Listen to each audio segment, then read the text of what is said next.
والسلام لأهلها أما بعد. قال النبي صلى الله عليه وسلم: العلماء ورثة الأنبياء.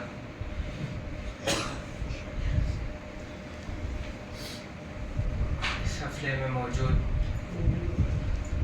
علماء کرام، معیدین شہر اور شرکاء کرام، اللہ تعالیٰ نے اس دنیا کو تخلیق کیا. تخلیق کرنے کے بعد اس نے اس دنیا کو بسایا، انسانوں اور جنات سے بسایا. انسانوں کی رہبری کے لیے ابتدا ہی سے اس نے اپنے انبیاء اور رسول کو بھیجا. کئی 1 لاکھ سے زائد انبیاء اور رسول اس دنیا میں تشریف لائے اور انہوں نے خدا کی معرفت اور لوگوں کو تہذیب سکھائی، لوگوں کو خدائی قانون سے آشنا کیا اور لوگوں کو صحیح راستہ دکھایا. انبیاء کا یہ سلسلہ خاتم الانبیاء حضرت محمد صلی اللہ علیہ وسلم پر ختم ہوا. آپ صلی اللہ علیہ وسلم سے انبیاء کا اختتام ہوا. اس کے بعد صحابہ کا دور آیا، صحابہ نے دین کی خدمات انجام دی.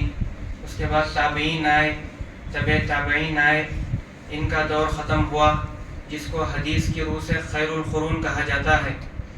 خیر القرون کے ختم ہونے کے بعد جو انبیائی مشن اللہ تعالیٰ نے عطا فرمایا تھا وہ علماء تک منتقل ہو گیا. علماء اکرام ہر طرف سے پیدا ہوئے، ہر جگہ پر علماء اکرام پیدا ہوئے، فقہاء اعظام پیدا ہوئے، محدثین اکرام پیدا ہوئے، ہر طرف سے دین کے سپاہی پیدا ہوئے اور انہوں نے دین کی خدمت کی اور دین کی حفاظت کی.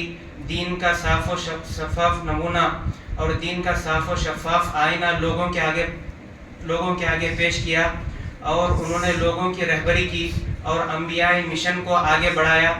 آج اسی سلسلے کی علماء کے اسی سلسلے کی ایک کڑی والد محترم حضرت مفتی باقر ارشد صاحب علیہ الرحمہ کے انتقال پر ہم یہاں پر ان کے محاسن کو یاد کرنے کے لیے جمع ہوئے ہیں.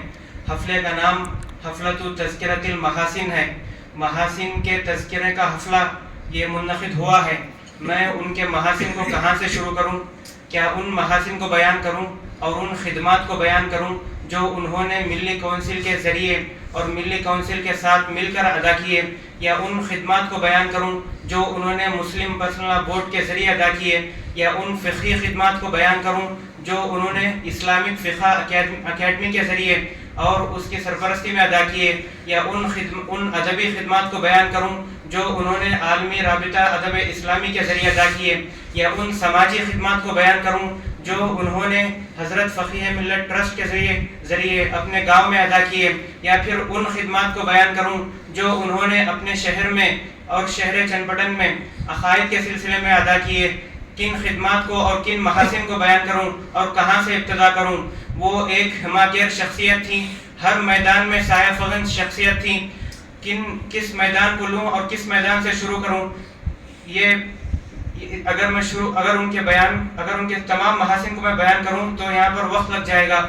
بہرحال فی الحال اس وقت میں خصوصیت کے ساتھ حضرت مولانا شاہ قادری سید مصطفیٰ رفاعی جیلانی متظلہ کا شکریہ ادا کرتا ہوں کہ وہ طبیعت کی ناسازی کے باوجود مجھ سے ملنے آئے اور ملاقات کی اور تعزیت پیش کی. ان کے ساتھ جو ہے محترم سید شاہد احمد صاحب زیادہ شرفو، محترم سلیمان خان صاحب زیادہ شرفو، محترم صاحب منزل جناب آفتاب عالم صاحب زیادہ شرفو، اور دیگر لوگ بھی آئے تھے ملی کونسل سے اور انہوں نے مجھے تعزیت پیش کی اور تسلی دی اور خیر خواہی اور اقناعیت کا اظہار کیا. میں اس پر آپ حضرات کا شکر گزار ہوں اور مجھے جو رکن کی حیثیت سے ملی کونسل کرناٹک کے رکن کی حیثیت سے مجھے منتخب کیا ہے اس پر بھی میں آپ حضرات کا شکر گزار ہوں. اور اللہ سے دعا کرتا ہوں کہ اللہ مجھے اس ذمہ داری کو بخوبی نبھانے کی توفیق دے اور مجھے اس کے قابل بنائے اور اس کے لائق بنائے۔ آخری میں اللہ سے دعا ہے کہ اللہ تعالیٰ والد صاحب کے درجات کو بلند کرے، ان کی مغفرت فرمائے، ان کو اعلیٰ علیین میں جگہ عنایت فرمائے اور ان کو اپنے دیدار سے مشرف فرمائے۔ آمین۔ وآخر دعوانا ان الحمد للہ رب العالمین۔